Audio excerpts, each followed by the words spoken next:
অন্তদলি সে বলছে তার পোলা বড় হইলে তার আর সিনেমা করবে না, পোলা বড় হইলে করবে না, যখন করবে বড় হইলে করবে না, কারণ পোলা তখন বড় হয়ে যাবে, শরম পাবে। মানে এদের একটা ফাতরামি বাংলাদেশ শুনেন। এই জন্য না আপনি ওই যে সলিমুল্লাহ খানের যে পীর সাহেব মাজার, যার মাজারে খাদেন সে আহমদ সাফা, সে বাঙালি মুসলমানের মন পড়বে না, এরা কত বড় ফাতরা। ওই যে ফজল কি আবুল ফজল যে নাস্তিক ছিলেন, তিনি বাংলাদেশে কিন্তু প্রথম শিক্ষিত নাস্তিক ঘোষিত আবুল ফজল, তিনি দেখবেন জিয়ার আমলে শিক্ষামন্ত্রী হয়ে মাথায় টুপি দিয়েছে। এই যে ডক্টর ইউনূস দেখেন, নিজে কিন্তু নাস্তিক, লেসবিয়ানদের সমর্থক, সমকামীদের সমর্থক, তিনি আমার দেখবেন এই দেশে 23 হচ্ছে নিউজ। মানে হাস্যকর ব্যাপার। আপনি বাংলাদেশের মুসলমানদের মতো, আমি বললাম তো বাংলাদেশের মুসলমানদের মতো এরকম ফাতরা মুসলমান দুনিয়াতে কোথাও পাবেন। আমি বলছি তো, আমি নিজের চোখে দেখেছি, একবার না দুইবার না, এটা আমার সামনে ঘটেছে। মদের গ্লাসে মদ ঢালতে ঢালতে করেছে। আপনি কি বলেন? আপনি নাস্তিক মানুষ, আপনি বুঝবেন না। আরে ভাই, ইসলামী শরিয়া হচ্ছে আসল, যেটা পৃথিবীতে শান্তি আনবে। গ্লাসে মদ ঢালতে ঢালতে বলতেছে, গিলতে গিলতে বলতেছে। আপনি এটা কি বুঝাবেন? বইনের টাকা মেরে ওমরা হজ করে, বইনের টাকা। আপনার একটা অদ্ভুত তথ্য দেয় আপনাকে, এই বাংলাদেশে যাকেই দেখবেন বেশি, অদ্ভুত না, সবাই জানে, যাকেই দেখবেন বেশি ধর্ম ধর্ম করে, দালমে কুচ কালা হায়। আমার এলাকায় একজন সারাদিন গাঁজা খায়, তার হাতের আঙ্গুল। তারপরে সাবানারে মানুষ বুঝাইছে যে দেখেন, এই যে আপনি এতদিন ইসলামের এই করেন নাই, সেই করেন নাই, এই যে পবিতারে বুঝাইছে যে আপনি সারা জীবন আকাম কুকাম যাই করছেন, শেষ বয়সে একটা মসজিদ বানাচ্ছে, চালায় বেহেস্তে চলে যাবেন। এই বেহেস্তের লোক যেমন এই যে মাদ্রাসায় পাঠায় পোলা পান, যতই বলৎকার হোক, যতই তাদের পশ্চাতে সে ক্যান্সার বানায় ফেলে, বাপ মাই চিন্তা করে পোলারে তো মাদ্রাসা দিছি, মেয়ের তো মাদ্রাসা দিছি, যতই দর্শন করুক, বলৎকার করুক, চালায় তো বেহেস্তে চলে যাবে। এই যে মানুষের একটা ভ্রান্ত ধারণা, মানে এরা কত হারামি এবং কত বড় নির্বোধ, একই সাথে কত বড় মূর্খ, আপনি চিন্তা করতে পারবেন না। বাংলাদেশের যত সিনেমার ভিলেন দেখবেন, সব দেখবেন দেখায় 5 ওয়াক্ত নামাজি, সব যত গান দেখায় দেখবেন 5 ওয়াক্ত নামাজি, এই দেশের গীতিকার 5 ওয়াক্ত নামাজি। ঠিক আছে, কিন্তু ইসলামে দেখলে হারাম। ইসলামে তো সিনেমা হারাম, নাচ হারাম, গান হারাম, যাত্রা হারাম, সবই তো হারাম। এই কথা তারা বলবে না। এই কথা যখন ক্রিকেট খেলা হারাম, কিন্তু দেখবেন ক্রিকেট খেলার মধ্যে গিয়ে আবার সাজা মারে, ক্রিকেটের জুয়া হারাম। আমার এলাকার কিছু লোক আছে, ক্রিকেটের জুয়াতে টাকা ধরে আমাকে নামাজ পড়তে যায়। বুঝতে পারছেন? ভাই ছিলেন উনি খুব ডিসেন্ট একটা কাপড়, মানে যদি সেটা অশ্লীল। শাবানার ছেলে, শাবানার সন্তান আমেরিকা রাখছে কেন? আফগানিস্তান পাকিস্তানে রাখে না কেন? ইসলামী দেশে আমেরিকা বানাইছে কেন? এই যে অন ইসলামিক দেশে, কাফেরদের দেশে বানাইছে কেন? বাংলাদেশে কমই মাদ্রাসা বানায়। সব বাংলাদেশের যত ধনী আছে, আমি একজনকে চিনি যিনি 15 বছর পরকিয়া করেছেন, একজন নারী 15 বছর, তাকেও আমি মসজিদ বানাইতে দেখছি। আমি হাসতে হাসতে মরি। আমাদের গ্রামে একটা মহিলা আছে, তাদের পুরো পরিবারের বিরুদ্ধে হইলো, আমি সঙ্গতার কারণে বলতেছি না, পুরো পরিবারের বিরুদ্ধে গিয়েছিল, তারা ড্রাগ বেছে, তারা মসজিদ বানাইছে। আপনি জানেন? ঈমান এবং আমলকে উদাহরণ দেই, সীমান্তবর্তী যত মসজিদ আছে সব তো ফেনসিডিলের টাকায় তৈরি। বাংলাদেশের সীমান্তবর্তী কুমিল্লা বলেন, আর ত্রিপুরা বলেন, আর সিলেট বলেন, গরু চুরার টাকা, আর হইলো ফেনসিডিলের টাকা। আর এখন তো ইয়াবার টাকা, কক্সবাজারে যত মসজিদ, উখিয়াতে যত মসজিদ, ওই অঞ্চলে যত মসজিদ, সব তো ইয়াবার টাকায়, সব তো ইয়াবার টাকায় বানাইছে মসজিদ। এখন কইলে মায়ে মারি খায়, না কইলে বাপে খায়। এই যে বাংলাদেশের নায়ক নায়িকা, এই জন্য বাংলাদেশের নায়ক নায়িকা, গায়ক গায়িকা, খেলোয়াড়। আরে ভাই, সোহেল রানার মতো একটা মানুষ হিন্দুদের মালনে বাচ্চা বলে গালি দেয়, আপনি কল্পনা করতে পারেন? শিক্ষিত মানুষ, মুক্তিযোদ্ধা এবং আওয়ামী লীগ করা, খাঁটি আওয়ামী লীগ, এমন না যে তিনি আগে জামাত করে বিএনপি আওয়ামী লীগ হয়েছেন। সোহেল রানা হিন্দুদের মালনে বাচ্চা বলে গালি দেয়। আপনি কি মনে করেন? আপনি কি চারটাখানি ব্যাপার মনে করেন? একজন মুক্তিযোদ্ধা, একজন উচ্চ শিক্ষিত মানুষ, একজন অভিনেতা, কিংবদন্তি অভিনেতা, যার সিনেমা দেখে আমার বাপ লাভ পারছে, আমি লাভ পারছি, আমার মায়ের লাভ পারছে। আমার বাপ মায়ের তো প্রিয় নায়ক ছিল সোহেল রানা, তাই না? আমারও প্রিয় নায়ক ছিল। সেই ব্যক্তিটি যখন হিন্দুদের প্রকাশ্য মিডিয়াতে এসে মালওয়ান বলে, মালনে বাচ্চা, মালওয়ান বলে গালি দেয়, আপনি কল্পনা করতে পারেন? মানে এই দেশের মাইন্ডসেটটা কি? এই দেশের গীতিকার শরিয়া আইনচার 21 পদক আমার গালি গালাজ করেছে, আমাকে আনফ্রেন্ড করেছে, গালাগালিজ করেছে, আওয়ামী লীগ আমার পুরস্কার প্রাপ্ত, তার সাথে আমার বিতর্ক হয়েছিল। আপনি জানেন? এই দেশের অদ্ভুত, এই দেশের মানুষের চরিত্রগুলো। আমি কিন্তু এই জন্য বলি, মুসলমান থাকুক আমার কোনো প্রবলেম নাই, খ্রিস্টান থাকুক আমার প্রবলেম নাই, হিন্দু থাকুক আমার কোনো প্রবলেম নাই, নাস্তিক থাকুক আমার প্রবলেম নাই। যখন ভণ্ডামি করে তখন ভাই আমি বলবো না। এই যে আপনি আমার সম্পর্কে যা জানেন, আমি যা বলি, আপনি যদি তার বিপরীত কিছু দেখেন 180 ডিগ্রি উল্টা, আপনি কেন বলবেন না? তাহলে আপনি যদি আমার সমালোচনা করেন, আমি যদি আপনার সমালোচনা করি, তাহলে ওদের কেন সমালোচনা করবো না? কত বড় ফাতরা! একই সাথে সে নাচতেছে, গান গাইতেছে, আর মসজিদ বানায়, মানে মনে করে যে এটা করলে বেঁচে চলে যাবে। আর মূল মানে এই দেশের যত মসজিদ মাদ্রাসা হয়েছে, কোনটা বৈধ টাকা হয়েছে? কোনটা? বাংলাদেশের কোন মসজিদ মাদ্রাসা বৈধ টাকা নেই? ইসলামে তো স্পষ্ট আছে। প্রথমে বললো, শুনলাম আমরা কি হাদিস, যে নামাজ হলো বেহেশতের চাবি। তারপরে কি শুনলাম? ওযু হলো বেহেশতের চাবি। তারপরে কি শুনলাম? যে হালাল কামাই ছাড়া বেঁচে যাওয়া যাবে না। এখন আপনি খেয়াল করেন তো, ওযু নয় আপনি করলেন, নামাজও নয় পড়লেন, কিন্তু হালাল টাকা বাংলাদেশের কয়জন সরকারি কর্মকর্তার পেটে হালাল টাকা আছে? আমি ব্যবসায়ীদের ওজনে কম দেওয়া, মাগরিবের নামাজ জিনিস ছাড়েন না। আমার শিমলা বাজারে দেখেছি, আমাদের বাজারের নাম শিমলা বাজার, 5 ওয়াক্ত নামাজ পড়ে, মসজিদের সাথে মসজিদ, মানে মসজিদের সাথে দোকান, কিন্তু খাদ্যে ভেজাল দিতে তো কম দেয় না, খাদ্যে ভেজাল দিতে তো কম দেয় নাই। আর মানে হিন্দুরা যে ভালো, তা আমি নিজের চোখে দেখেছি যে 1 নম্বর মাল, 2 নম্বর মাল, 3 নম্বর মাল ক্রস করে তারা বেছে, এটা হিন্দুদের দেখেছি। আমাদের শিমলা বাজারে না 3টা মন্দির আর 2টা মসজিদ, বুঝতে পারছেন? আমাদের শিমলা বাজারে মানে একটা বাজারের মধ্যে 3টা মন্দির, 2টা মসজিদ। মাশাআল্লাহ, দুর্নীতি কোনোদিনই কমে নাই। আর আশেপাশে এখন আরো মসজিদ হয়ে গেছে। মানে এখন এটা ছিল আগে, এখন তো ওই 5টা মন্দির বাড়ে নাই, মন্দিরও বেড়েছে বিচ্ছিন্ন অবস্থায়, মন্দির বেড়েছে, আর এইদিকে মসজিদও বেড়ে গেছে, মাদ্রাসা বেড়ে গেছে। দুর্নীতি, তারপর বইনের ওয়ারিশ মারা, তারপর ড্রাগ বেচা, তারপর আপনার ঘুষ খাওয়া, সুদ খাওয়া, কোনোটাই কমে নাই। আরে ভাই কি বলবো আপনাকে, আমাদের শিমলা বাজারে মসজিদে পাক্কা সুদ করে এবং সমকামী, আবার বলতেছি পাক্কা সুদ করে এবং সমকামী, সে যাই দেখা বসে প্রতি বছর, হাসতে হাসতে আমি মরি। আমি ভাবছি যে আমি একাই জানি, তো মানুষের একটু জিজ্ঞেস করছি, আচ্ছা ও যে সুদ খায় জানেন না? ওই শিমলা বাজারে কে না জানে ও সুদ খায়? ওই শিমলা বাজারে কে না জানে ও সুদ খায়? আমি বললাম আর একটা খবর জানেন কি? ও যে সমকামী। দেখি যে আমি ভাবছিলাম আমি একাই জানি, এটা তো সবাই জানে। মানে একই সাথে সমকামী, একই সাথে সে সুৎখোর, সে মসজিদে দেখাবে বসে। মানে অদ্ভুত, এটা জানে, ওই মসজিদের ইমাম জানে, মসজিদের কমিটির সভাপতি জানে, সেক্রেটারি সবাই জানে, মুসলিমরা জানে, মানে এত বেহায়া এই দেশের। মানে আর একটা উদাহরণ তো দিয়েছি, একেবারে আমাদের সিমলা বাজার কেন্দ্রীয় মসজিদের সামনে দিয়ে, আমি তো যেহেতু আমার নিরাপত্তার হুমকি রয়েছে, আমি তো নিয়মিত এলাকায় থাকি না, তো মাঝে মাঝে তো যেতে হয় নিজের এলাকা, যেহেতু তো বিচ্ছিন্নভাবে যাই। তো হঠাৎ করে একদিন দেখি আমাদের এলাকার সবচেয়ে, মানে যে আজ থেকে 30 বছর যাবত ড্রাগ বেছে, আবার বলছি, যে আজ থেকে 30 বছর যাবত ড্রাগ বেছে, সে শুধু না তার বউ বেছে, শুধু তার বউ আর সে না, তার আত্মীয় স্বজন বেছে, এবং ওই গ্রামে তারাই একমাত্র, ওই আমাদের শরীরে তারা এক নামে সবাই চিনে, সঙ্গতাকারের নামটা বলা গেল না। এটা আমি যে বলছি সবাই, উনি মসজিদের কথা থেকে, ফরিদ কেমন আছো, আমাদের তো কেমন আছো না, কি বাসো, কি বাসো মানে কেমন আছো, আঞ্চলিক ভাষা। তো আমি ঘাড় ঘুরাইছি, আমি চিন্তা করতাম, আমি কে বললো কি বাসো, আমি যে লোক সালাম যে লোক কি বাসো, আমার ইমিডিয়েট সিনিয়র, সে আমার বন্ধুর মামা, এবং সেও তারও আমি ভাই করে ডাকি, এত ঘনিষ্ঠ, তাদের পুরো পরিবারের সাথে আমার সম্পর্ক ভালো। এমন বলছি না যে তার কেউ হয়তো বলতে পারেন তার পরিবারের সাথে না, তার বোন আমাকে খুব আদর করে, যে আমাকে বলবো কে বাসো, তার ভাই আমাকে অসম্ভব আদর করে, তিনি নিজেও আমাকে আদর করে। আমি শত্রুতার বশত বলতেছি না, অনেকে বলবে তার সাথে না, ওই পরিবারের সাথে আমার খুব ভালো সম্পর্ক ছিল, আছে, এখনো আছে, কিন্তু তারা ড্রাগের ব্যাপারে দেখে আমি তাদের অ্যাভয়েড করি। তো সেই লোকটা আমার কে বাস, আমি দেখি এত বড় দাঁড়ি, নিচের দিকে তাকাই দিকে উপরে হলো মাথাটা জানে মাথায় খাবার টুকি, আর নিচের দিকে পাই আমার ঠ্যাঙ্কার আরো উপরে। আমি তখন কি ভাবলাম জানেন, আমি ভাবলাম যে মানে আসলে ভালো মানুষ ভালো চিন্তা করবে, আমি তালিপুতে এই লোক ট্রাক ভাব দিচ্ছি, এখন খুব ভালো হয়ে গেছে। তাই বললাম ভাই কেমন আছেন, জয়টা ভাই ধরলাম, তুমি কবে এলা, আমি বললাম এই যে আসছি 2 দিন হলো, বাসায় যাইও বা আমার সাথে দেখা করো, বা তোমার অনেকদিন দেখি না, ইত্যাদি ইত্যাদি। আমি পরে লোকজন ভাই অমুক ভাই কি ভুলে প্রায় নামটা চলে আসছিল, আমি বললাম অমুক ভাই তো ভাই এত ভালো হয়ে গেছে ভাই, এখানে 5 ওয়াক্ত নামাজ পড়ে মনে হয়, দাঁড়িয়ে এত বড় বড়, আমি তার দাঁড়িয়ে এত বড় দাঁড়িয়ে, এখন আরো বেশি আছে। আমার গাড়ি কি কন, ও তার বেশি বেশি এখন, আগে শুধু গাজা আর বেচতো, ফেন্সিডিল বেচতো, এখন মোটামুটি আবার ডিলার ওই সরষে বাড়িতে। আমি বললাম হায় হায় হায়। আর যারা আমার সিমলা বাজার তারা কিন্তু শুনতে আর হাসতেছে, তারা এমনকি তার পরিবার লোকজন কেউ না কেউ দেখবে কালকে, তার দেখতেছে, এখন তার পরিবারেরও কেউ এটা দেখতেছে, আর তার আত্মীয় স্বজন বন্ধু বান্ধব তো দেখবেই, এবং এটা আমাদের এলাকায় সব বুঝে গেছে, এবং যারা নিয়ে বলছি তিনি হয়তো কালকে তাকে ভিডিওটাকে পাঠাই দিবে। ভাই রাগ করেন না, আমি বলছি, এবং আমি আমার এলাকায় মানে কল্পনা করেন দাঁড়িয়ে বড় হয়েছে, টুপিও লাগাইছে, ইয়াবা বেচা বাইরে গেছে, এই হলো বাংলাদেশের মুসলমান। আপনি এদের রক্ষা করতে পারবেন না। এই বাংলাদেশের মুসলমান না হইতে পারছে মুসলমান, না হইতে পারছে বাঙালি, না হইতে পারতেছে মানুষ সারা পৃথিবীতে। আমি ভারত, আপনাকে একটা উদাহরণ দিই, আমি তো একসাথে অনেকগুলো নিয়ে গবেষণা করতেছি, এগুলো তো বইয়ে যদি বেঁচে থাকি আপনাদের কাছে পাণ্ডুলিপি পৌঁছে যাবে, আমার পাণ্ডুলিপি জমা করতেছি, কোনো না কোনো ভাবে আপনাদের কাছে পৌঁছে যাবে, কারণ আপনাদের সারা কার কাছে রাখবো, কারণ অনেক পাণ্ডুলিপি আমার হারানো গেছে, প্রতিবারই আক্রান্ত হয়েছি, পাণ্ডুলিপি হারাই দিয়েছে, এবার ভুল করবো না, আমার পাণ্ডুলিপি আপনাদের সবাই গেছেন, কারণ কারোর কাছে পাঠিয়ে দেবো, আমি মরে গেলে যাতে ভাবতে পারেন। আমি অনেকগুলো গবেষণা একটা আছে যে বাংলাদেশ, ভারত এবং পাকিস্তানের মুসলমানদের মাইন্ডসেট নিয়ে, মানে আহমদ সামাল গেছে না বাঙালি মুসলমানদের মন, আমি লিখবো ভারতীয় মুসলমানদের মন, এটা নিয়ে আমি একটা গবেষণা করতেছি, তাদের বোঝাচ্ছে বাংলাদেশ নিয়ে তোমার গবেষণা শেষ, ভারত নিয়ে মোটামুটি হয়েছে, এবার পাকিস্তানি মুসলমানদের মাইন্ডসেট নিয়ে ওদের তো দেখা সম্ভব না, ওদের স্টাডি করতেছি, তো মোটামুটি আশা করতেছি 2026 শেষ হয়ে যাবে, 27 সালে আপনি পাণ্ডুলিপিটা পাবেন যে ভারত উপমহাদেশের মুসলমানদের মন, এবং সেখানে এই কথাগুলো থাকবে যে তাদের। আচ্ছা আরেকটা জিনিস দেখেন, আমার এলাকায় আরেক রকম আপা আছে, সারা জীবন দেখলাম বুরখালিতে দেখলে সিম কোনো ভদ্রলোক বুরখা পরে এগুলো বলতো, এবং সারাদিন তিনি পাঙ্গভঙ্গ হয়ে থাকতেন। হুট করে একদিন গিয়ে দেখে আমার ওই সেম কেস, আরে কেমন আছো, আমি বলি কে কথা কয়, চোখ সারা কিছু দেখা যায় না, যাই দেখি আমি সে আভা, বুঝতে পারছেন, আমি চিনলাম না তো, আমি বলছি কে আপনি, আমার চিনো নাই, তখন জোরের কথা তখন চিনতে পারছি, ওই আপনার নাম প্রায় মুখ বেড়ে গেছিল, এমনকি সে আরো অনেক কিছু বললাম না, সঙ্গতের কারণে তার এই পরিচয় প্রকাশ পেয়ে যাবে।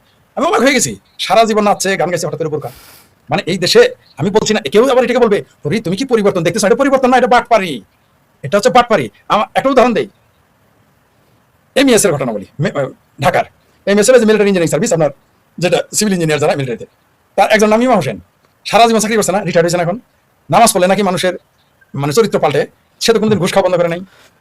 আপনি কোনোদিন শুনছেন যে অমক ব্যক্তি নামাজ পড়ার কারণে সে ঘুষ খাওয়া ছেড়েছে? আপনি খুঁজে পাবেন, শুনেছেন কোনোদিন? আচ্ছা আপনি কোনোদিন, আপনার একটা জিনিস দেখাই, কোনোদিন রেলের ড্রাইভারকে আপনি সিলা যেতে দেখছেন? কোনো ডাক্তার যে মানে পাশ করে আসছে কেবল সে না, যে সরকারি ডাক্তারের কোনোদিন আপনি সিলা যেতে দেখছেন?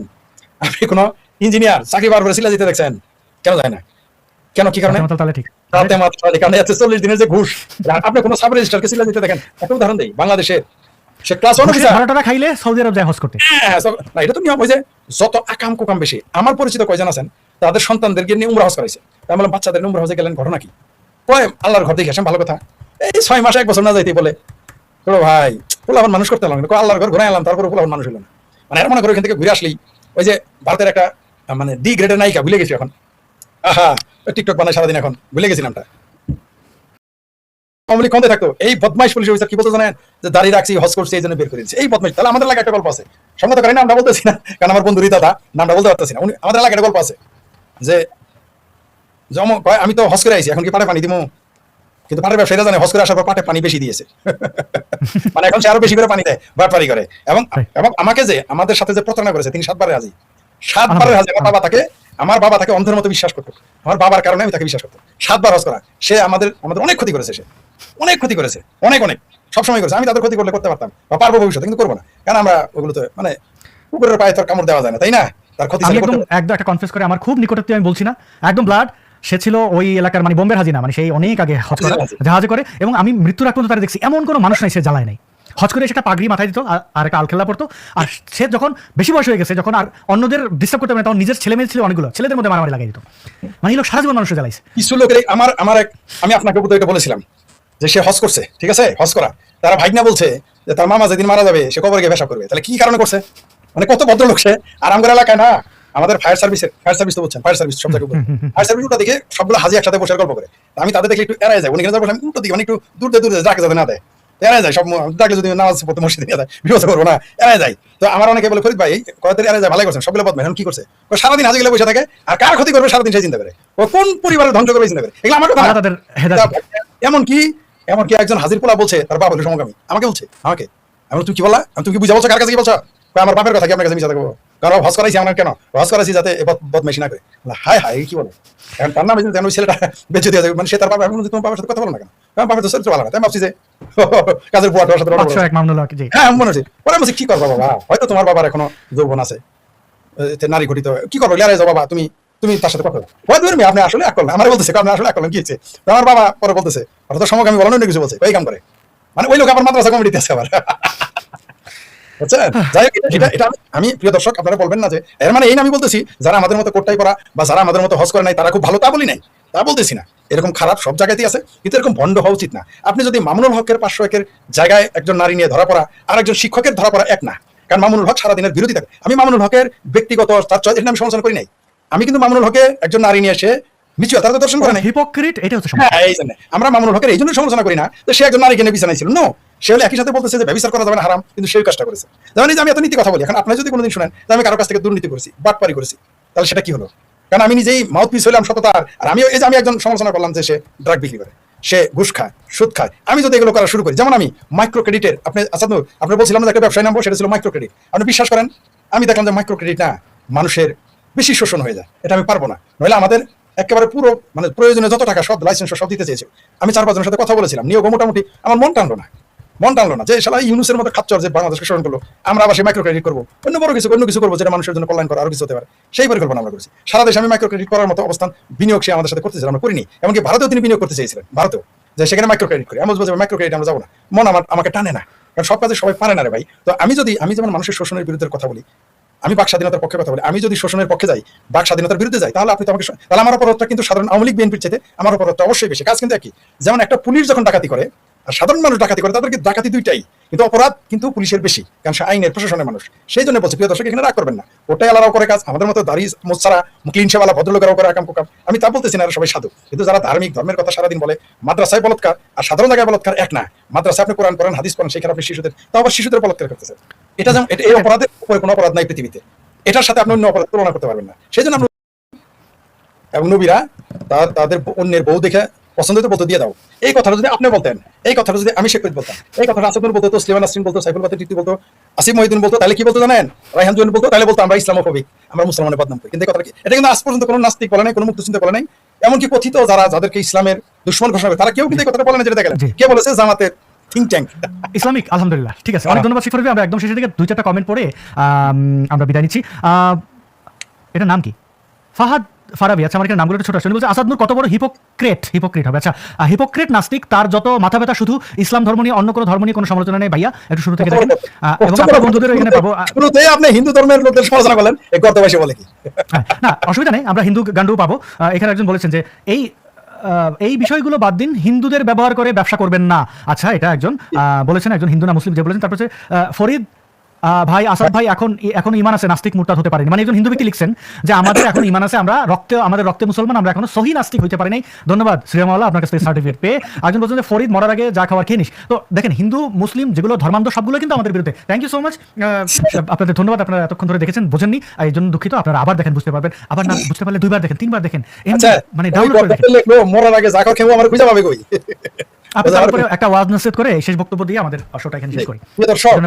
আমার নামের আগে আপনারা দেখেছেন যে ওখানে কিন্তু একটা ক্রিটিক শব্দ লেখা আছে। আমার ক্রিটিকের বাংলা হলো সমালোচক। আমি কিন্তু সমালোচক। আমরা কিন্তু শুধুমাত্র রাজনৈতিক ক্ষমতায়নের জন্য কথা বলি না, শুধুমাত্র বাক স্বাধীনতা, গণতন্ত্র জন্য বলি না, আমরা মানুষের অধিকার প্রতিষ্ঠার কথা বলি এবং আমরা সমালোচনা করবই। কারণ সমালোচনা যদি না করেন আপনি পৃথিবীতে কোনো জিনিস খুঁজে পাবেন না। সমালোচনা করার কারণে পৃথিবীতে বিজ্ঞান ডেভেলপ করেছে, সমালোচনা করার কারণে পৃথিবীতে দর্শন এবং বিজ্ঞান চিন্তা চেতনা প্রকাশ পেয়েছে। আপনারা ভারতীয় দর্শনে দেখবেন, ভারতের দর্শনে 3টা দর্শনই হচ্ছে, যেটা ভারত দর্শন শিখে 3টা হচ্ছে জৈন দর্শন, বুদ্ধ এবং আরেকটা আছে আমি এই মুহূর্তে ভুলে গেছি, 3টা দর্শন ও চারবাক। এই তিনজনই টোটালি তারা বেদকে অস্বীকার করেছে, অস্বীকার করে আত্মাকে অস্বীকার করে, ধর্মকে অস্বীকার করে, যদিও তাদের নাম আবার ভগবান দেওয়া হয়েছে। ঠিক আছে, অদ্ভুত ব্যাপার। দেখবেন এগুলো যেমন মহাবীর, ঠিক আছে, ভগবান মহাবীর তার নাম দিয়েছে, অথচ তিনি কিন্তু আত্মা এবং বেদকে অস্বীকার করে তিনি জৈন ধর্ম এনেছেন। গৌতম বুদ্ধকেও ভগবান বুদ্ধ বলে, তিনি কিন্তু আত্মা এবং ধর্মকে অস্বীকার করেছেন, বেদকে অস্বীকার করেছেন। সেটাও কিন্তু আবার ভারতের ইতিহাসে আপনার বৈদিক সাহিত্যের দর্শনের স্বীকৃতি দেওয়া আছে। তো সমালোচনা না করলে কিন্তু আপনি বুদ্ধকে পেতেন না।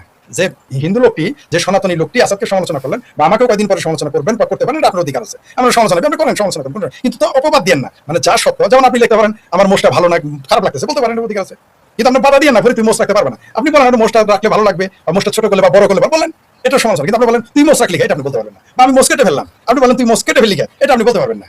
এটা আপনার রাইট, আপনি সমালোচনা করেন, আই ডোন্ট মাইন্ড। কারণ সমালোচনা করলেই ভালো। যখন আপনি যদি মোষ নিয়ে বলেন সৌন্দর্য রাখো, তাহলে আমি আরো ভালো হবে আমার জন্য। যেমন এই যে আমাকে অনেকে সমালোচনা করেছে, এই যে সাদা সাদা দেখা যায়, কেউ আমাকে ফোনে বলেছে, কেউ আমাকে লিখেছে শেপ করে আসবেন, এটা কিন্তু আমার সমালোচনা করেছে, কিন্তু এটা আমার ভালোর জন্য। তার মানে আমি আরো পরিষ্কার হয়ে আসি, আমি আপত্তি নাই। কিন্তু ভাই বদনাম করবেন না, মিথ্যা কথা বলবেন না, সমালোচনা করতে হবে। সমালোচনা যদি না থাকে ধর্মের উন্নয়ন ঘটে না, সমালোচনা যদি না ঘটে রেনেসাঁস আসে না, সমালোচনা যদি না থাকে বিজ্ঞান আসে না, সমালোচনা যদি না থাকে কবিতা আসবে না, সমালোচনা যদি না থাকে দর্শন আসবে না, সমালোচনা যদি না থাকে চিন্তা করার শক্তি আপনি পাবেন না। সমালোচনা করতে দেন, এবং সমালোচনা শোনা একজন বিজ্ঞ মানুষের কাজ। সমালোচনা সবাই শুনতে পারে না, যারা ধর্মান্ধ এবং ব্যক্তিগতভাবে ফ্যাসিস্ট। আপনারা একটা জিনিস বলি, ফ্যাসিজম শুধু রাষ্ট্রে থাকে না, ফ্যাসিজম পরিবারে থাকে, ফ্যাসিজম সমাজে থাকে, এগুলো থেকে মুক্ত হন। আপনি শুনতে চান না তাহা শোনাই হচ্ছে হলো গণতন্ত্র। সবই যদি আপনি পছন্দ করেন সেটা তো গণতন্ত্র হলো না ভাই, সেটা তো একতন্ত্র হয়ে গেল। সবই আপনার ভালো লাগে, আসাদের আপনার খারাপ লাগতেই পারে, আমারও ভালো লাগতে পারে, দুজনের কথা আপনাকে শুনতে হবে। মানে আমি ভালো লাগলাম বলেই আমি ভালো, তার মানে আপনি ভালোটাই শুনতে, এটা হবে না। আমার সমালোচনা করেন না আপনারা, তো সমালোচনা করেন, তেমনি সমালোচনা নিতেও হবে। আমাকে নিয়ে অনেক সমালোচনা করে নিতে হবে, কিন্তু আপনার কাজ আপনি করে যাবেন, ইতিহাস আপনাকে মূল্যায়ন করবে। সমালোচনা মানে কিন্তু ক্রিটিক্স আর নট এনিমিস। সমালোচকেরা শত্রু নয়, সমালোচকেরা হচ্ছে সমাজের, রাষ্ট্রের, ধর্মের, এমনকি ধর্মের, মানুষের, নারীর, পুরুষের, আইনের বন্ধু। সমালোচক যেমন আপনি সুইপারের কাজ কি, যেমন ফুটবলে কিন্তু একটা আছে সুইপার, তারা সুইপ করে, তারা বল ক্লিয়ার করে, তারা কিন্তু গোল দিতে যায় না, তারা গোল ঠেকায় না, তারা গোল দিতেও যাবে না। যারা হাফ ডিফেন্সে থাকে তারা কি গোল করতে যায়? তার কাছে গোল করে না। একজন গোলকিপারের কাজ কিন্তু গোল করে না, গোল ঠেকানো। তেমনি সুইপ করে যারা, সুইপার, ফুটবল খেলা কিন্তু সুইপার নামে শব্দ আছে, এটা অনেকে হয়তো বুঝতে পারে না, যারা কোচার, তারা ফুটবল সরাসরি জড়িত, এখানে তারা জানে সুইপ করতে হবে আপনাকে। যেমন ঘরের ময়লা, সমাজের ময়লা কে আপনার সাথে? সুইপার। সমালোচক হচ্ছে সুইপার। সুইপার মানে খারাপ জিনিস না, সুইপার মানে আপনারা সুইপার মানে ব্যথা মনে করেন না, মানে সে সমাজের সমালোচকের কাজ কি আপনার ভুলটা ধরিয়ে দেওয়া। কারণ আপনার ভুল যদি না ধরিয়ে দেয় আপনি বিপদে পড়বেন। আজকে যদি আওয়ামী লীগের ভিতরে, আওয়ামী লীগের ক্রিটিক করার একটা ভিতরে থাকতো সংগঠন, মানে বুদ্ধিবৃত্তিক তাদের থাকতো যে আত্মসমালোচনা করবে, তাহলে আওয়ামী লীগের বিপদে পড়তো না। আজকে যদি বাংলাদেশের পক্ষে মানুষ সমালোচনা করতো শাসকদের বিরুদ্ধে, তাহলে আজকে বাংলাদেশে বিপদে পড়তো না। এখন শুধু আওয়ামী লীগ তো বিপদে পড়ে না, সবাই বিপদে পড়ছে। এমনকি বিএনপির পক্ষে এখন যারা সামসামি করতেছে, বিএনপি সমালোচনা করতেছে না, তারা কিন্তু বিএনপিকে বিপদে ফেলতেছে। ইভেন যারা মুসলমানদের সমালোচনা করতেছে না, যারা কালামের পতাকার ফাতরামিকে ইসলামের বিজয় মনে করতেছে, তারাও কিন্তু বিপদে পড়েছে। আমরা যখন কোনো ধর্মের সমালোচনা করি, সেই ধর্মকে ক্ষতি করার জন্য না। আপনি ধর্মের ভালো জিনিস নেন, হিন্দু ধর্মের কোথায় লেখা আছে মিথ্যা কথা বলা নাই, ইসলাম ধর্মের কোথায় আছে মিথ্যা কথা বলা নাই, তাহলে আপনি সেটা মানেন। দেখি দেখেন আমরা আসাদ শেখ সেটা প্রশংসা করি কিনা। কিন্তু আপনি ইসলামও মানবেন, শুধু খাবেন, আপনার সবাই সমালোচনা করবই। আপনি ইসলামও মানবেন, আবার বলৎকার করবেন, আপনার সমালোচনা করবে। আপনি সনাতনী হবেন, আবার আপনি মূর্খ থাকবেন, কোনো জ্ঞান গ্রহণ করবেন না, আপনি মানবিক হবেন না, তাহলে তো আপনি সমালোচনা করবোই। অনেকে সমালোচনা করে আবার আসলে পশ্চিমবাংলার একটি নতুন অধ্যায়। 20 বছর তিনি পশ্চিমবাংলা থেকে অঘোষিতভাবে নির্বাসিত ছিলেন এবং শেষমেশ তিনি পশ্চিমবাংলায় যাচ্ছেন। আমি আমার দর্শক বন্ধুদের অনুরোধ করব, আপনারা যদি পশ্চিমবাংলার হয়ে থাকেন চেষ্টা করবেন সেই অনুষ্ঠানটিতে অংশগ্রহণ করতে। কেন অংশগ্রহণ করবেন? কারণ তসলিমা নাসরিন এই দুই বাংলার একটি রত্ন, এবং তাকে শুধুমাত্র তার কথা বলার কারণে নির্বাসিত করা হয়েছে। তার উপরে নানাবিধ অত্যাচার, অবিচার করা হয়েছে, এবং এখানে হিন্দু, বৌদ্ধ, খ্রিস্টান কে করেছে সেটা হচ্ছে বড় বিষয়, হচ্ছে যে তিনি নির্বাসিত, এবং এক পক্ষ হয়তো তাকে তাড়িয়ে দেওয়ার জন্য প্রেশার করেছে, আরেক পক্ষ চুপ থেকেছে। তো রবীন্দ্র সদনে 1 আগস্ট তসলিমা নাসরিন থাকবেন, আপনারা সেখানে অংশগ্রহণ করতে পারেন, বাইরেও থাকতে পারেন, এবং এরকম আয়োজনের চর্চা আপনারা বাড়িয়ে যাবেন। অনেক ধন্যবাদ বাংলাদেশ এবং ভারতের দর্শক যারা দেখছিলেন, তাদেরকে শুভরাত্রি, এবং বিশ্বের যেখান থেকে দেখছেন তাদের যার যার সময় শুভ সময়। আপনারা ভালো থাকবেন। দেখা হবে আগামী শনিবার বাংলাদেশ সময় রাত 10টায় দেশ ও দশের কথার নতুন পর্বে। শেখর ভাই, আপনি অনেক ভালো থাকবেন। শুভেচ্ছা আপনাকে, আবারও আপনার দর্শকদের অনেক অনেক শুভকামনা। আরেকটা জিনিস আমি 30 সেকেন্ড, তিনি পৃথিবীর সবচেয়ে ক্ষমতাধর নারীদের মধ্যে একজন। সারা পৃথিবীর যে ডেটা রয়েছে, তালিকা রয়েছে, তিনি তাদের একজন। আমাদের উচিত তাকে নিয়ে গর্ব করা, শুধু বাংলা ভাষী হিসেবে না, এশিয়ান হিসেবেও গর্ব করা উচিত। আপনি তার সমালোচনা করেন, কোনো সমস্যা নাই, কিন্তু যার যে মূল্যায়ন, তার যে দক্ষতা, তার যে তিনি শুধু ডাক্তার নন, একজন অভিজ্ঞ ডাক্তারের বাচ্চা ডাক্তার, কিন্তু তিনি, অর্থাৎ তার বাবাও ডাক্তার, তিনিও ডাক্তার সফল, তিনি কিন্তু নিজে ডক্টরেটও এবং এক সাবজেক্টে না, এক বিষয় না, তিনি কয়েকটা ডক্টরেট নিয়েছেন, এটাও আপনারা মনে রাখবেন। সম্মানিতদের সম্মান করলে আমাদের কিন্তু বাঙালিদের একটা খুব মন্দ স্বভাব আছে, এবং বিশেষ করে এশিয়া, মানে আমরা যারা এই দক্ষিণ এশিয়া, তারা বিদেশের না কুকুরদের আমরা বেশি দাম দিই। নিজেদের সভ্যতা, নিজেদের মূল্যায়ন আমরা করি, নিজেদের মূল্যায়ন করতে শিখুন, তাহলে অন্যরাও আপনাদের মূল্যায়ন করবে। ধন্যবাদ, ভালো থাকবেন। অনেক ধন্যবাদ শেখ ফরিদ ভাই। প্রিয় দর্শক, আপনারা ভালো থাকুন। এই শোটি আপনাদের ভালো লেগে থাকলে শেয়ার করতে পারেন। আইপিটিভির যে আমরা ইনিশিয়েটিভ নিয়েছি সেটার ডেসক্রিপশনে লিঙ্ক দেওয়া রয়েছে, আপনারা চাইলে কন্ট্রিবিউট করতে পারেন। এখনো রেজিস্ট্রেশন করার মতো পরিস্থিতিতে আমরা পৌঁছতে পারি নাই, প্রায় 1 মাসের মতো কাছাকাছি হয়ে যাচ্ছে, আমি জানি না এটা কি হবে।